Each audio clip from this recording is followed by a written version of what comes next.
አንደኛው ትዳር ምን እንደሆነ አለማወቅ ነው። ጥንቱን ይህ ሁሉ የሚያመጣው ትዳር ምን እንደሆነ አለማወቅ ነው። ትዳር ምንድን ነው የተባለ እንደሆነ ትዳር በቤተ ክርስቲያን ውስጥ ክርስቶስ ያስቀመጠው ታላቅ ምስጢር ነው።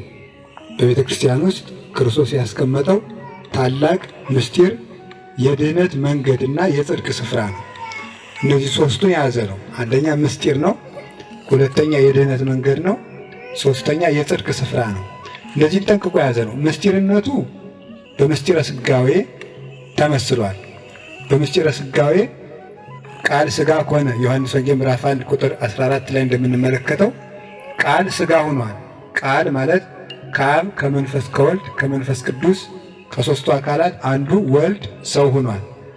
ቃል ማለት አምላክ አምላክ ባለጸጋ ነው፣ ኃያል ነው፣ ምሉዕ ነው፣ ስፉህ ነው።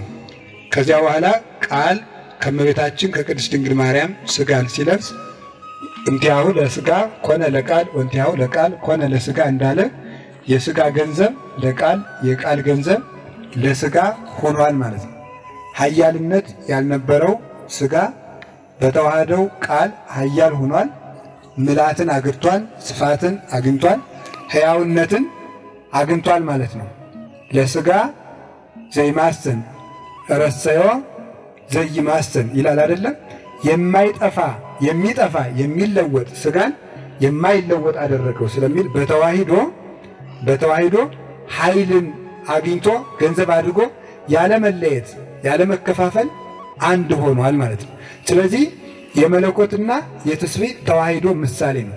ተዋሂዶ ማለት አንዱ ወደ አንዱ ሳይለወጥ አንዱም አንዱ ያንዳንዱን ጠባዩን እንደያዘ ወይም ደግሞ አካላዊነቱ ወይም ባህሪውን ሳይለውጥ ባህሪ አንዱ የአንዱን ባህሪ ገንዘብ አድርጎ በተዋሂዶ አንድ ሆነዋል ነው። ከዚህ በኋላ ክርስቶስ ሁለት አይደለም፣ ቅድም ስንል እንደነበረው ሁለት አይደለም።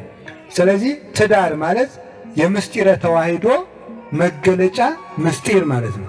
አሁን ያ ማለት ምን ማለት ነው? ክርስቶስ ከተዋሂዶ በኋላ መለኮትና ትስብእት አይለያዩም፣ ባልና ሚስትም አይለያዩም። የመለኮት ሥጋ ለቃል ነው፣ የቃል ገንዘብ ለሥጋ ነው። የሚስት ገንዘብ ለባል ነው፣ የባል ገንዘብ ለሥጋ ነው። የአካለ መለኮት አካለ ሥጋ አካለ መለኮትን እንደሆነ ሁሉ ሚስት የገዛ አካል የላትም፣ ባልም የገዛ አካሉ የለውም። የሚስት አካል የባል አካል ነው፣ የባል አካል የሚስት አካል ነው። መለያየትም የለበትም። የተለያየ ገንዘብም ዘመድም የላቸውም ብቻ ሳይሆን አካልም የላቸውም። የአንዳቸው አካል የሌላው ነው። የሴቲቱ አካል የወንዱ ነው፣ የወንዱ አካል የሴቲቱ ነው። ስለዚህ በተዋሂዶ የሚመሰል ነው። ባዕድ መለኮት ባዕድ ሥጋን እንደተዋሃደ ባዕድና ባዕድ የሚጋቡበት ምክንያትም ከዚህ የተነሳ ነው። ባለጸጋው መለኮት ድሃ ሥጋን እንደተዋሃደ ባለጸጋ ድሃን ያገባል ማለት ነው። ይህንን ነው አዝማደ መለኮት አዝማደ ትስብእት አዝማደ ትስብእት አዝማደ መለኮት። የመለኮት ዘመዶች መላእክት የሥጋ ዘመዶች፣ የሥጋ ዘመዶች ሰዎች የመለኮት ዘመዶች እንደሆነ ሁሉ የዘመድ ክፍፍል እንኳን የለውም ትዳር ማለት ነው። ለምሳሌ የአንዲቱ እናት የሚስቲቱ እናት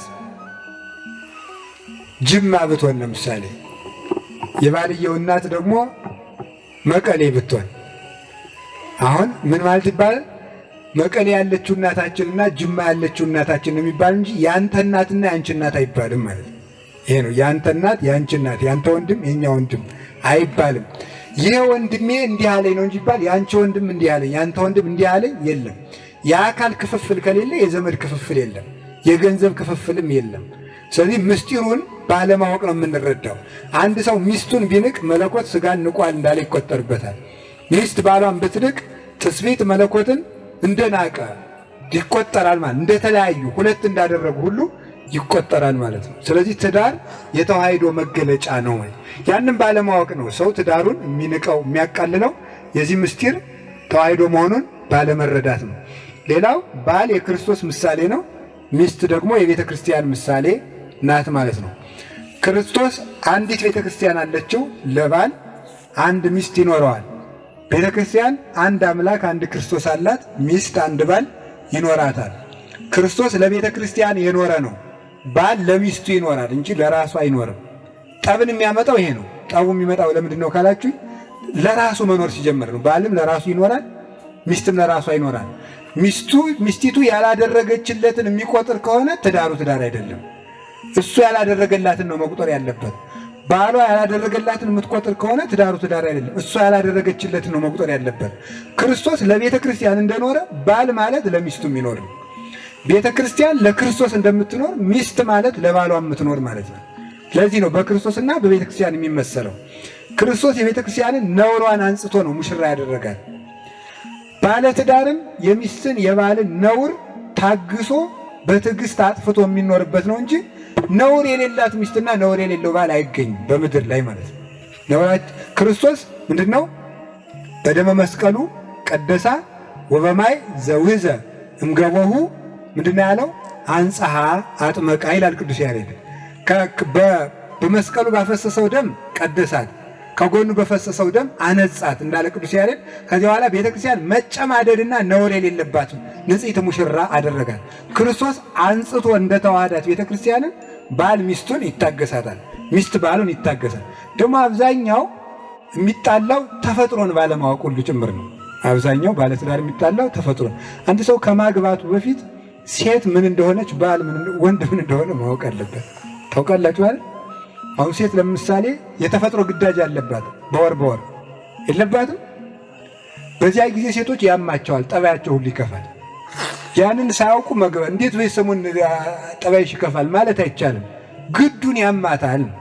ይህንን ማወቅ ይገባል። የተፈጥሮ ልዩነትን ማወቅ ይገባል። ሴቶች ምስጋና ወዳጆች ናቸው። ምስጋና ስለሚወዱ ሚስትን ማመስገን ነው ማለት ነው። ጨው የበዛበት ወጥ ብትሰራም ዛሬ የሰራሽው ወጥ እጹብ ነው ማለት ነው።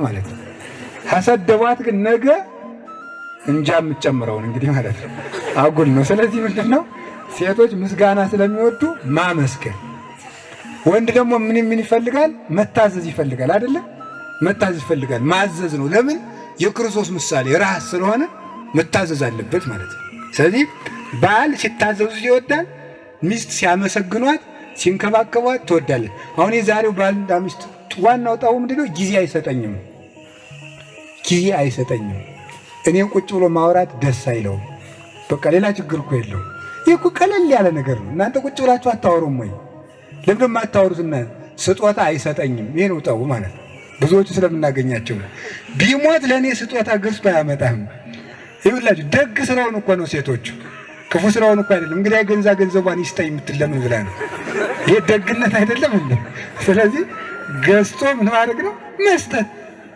ውሎ ሲገቡ ስጦታ ማምጣት፣ ማመስገን ደጋጎች ነው። ከዚያ በኋላ እናቶቻችን ችግር የለባቸውም። ለመርዳት ስለተፈጠሩ ማስታመሙን ማን ያስታምማል? ማብላቱን ማን ይፈተፍተዋል? እናቶቻችን በእውነት ችግር የለባቸው። ችግሩ ይሄ ነው፣ ጊዜ መስጠት፣ መንከባከብ። ምክንያቱም እግዚአብሔር ሔዋንን ከምን የፈጠራል? ከጎን። አንዱ ትርጉም ምንድነው? ጎን የሚሸፈን ቦታ ናት አይደል? ጠብቀው የሚሸፍኑት በደንብ ጠብቀው በጉያ የሚይዙት ሌባ እንዳይወስደው የሚፈለግ ስውር ገንዘብ ነው። ስለዚህ ሚስት ለባሏ ስውር ገንዘቡ ናት ለማለት ነው። ስውር ገንዘቡ ናት እግዚአብሔር የሰጠው። ስለዚህ መንከባከብ። ሴቶችም ምንድነው? መታዘዝ። ደረቅ ሴት የሚባላል። ይህ በጣም ነው። ወንዶችም ሚስቶቻችሁን ትረሳላችሁ፣ አታጫውቷቸው። እናቶቻችን እኮ ክብራቸው ባይበሉም ባላቸው ቁጭ ብሎ ማዕድ ማቅረብ ነው። ይህ ደስ ይላቸዋል። እና እሱ በሜዳው በልቶ ሲመጣ ይከፋታል። ሴቱ ደግሞ ደረቅ ናቸው፣ አትታዘዙ። ደረቅ ሴትና ኃጢአተኛ ሰው አንድ ናቸው ይላል ትርጓሜያችን። ደረቅ ሴት ወንዶ እስኪነካኝ አንተም ወንድ ተብለህ ሱሪው ለብሰህ ስትል አቅም እንዳለው ሰው ማለት ነው። ኃጢአተኛ ሰው ደግሞ ኃጢአት እየሰራ እንደ ደረቅ ሴት እግዚአብሔርን በመቅሰፍት በለኝ ይለዋል።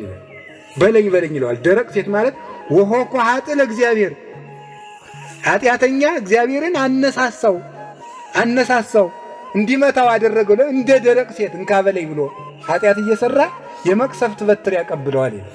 ያንን ነው። ስለዚህ መታዘዝ ይፈልጋል። እየሰማችሁ ነው? እንደዚህ ካረጋችሁ አብራችሁ በጤና ትኖራላችሁ ማለት ነው። ሴቶች መታዘዝ፣ ወንዶች አቤት መንከባከብ፣ ሌላስ ማመስገን። እንደገና ደግሞ ምንድነው? ስጦታ አድርጉ። ይሄን ካረጋችሁ ነገ ጀምራችሁ በሰላም ነው የምትኖሩ።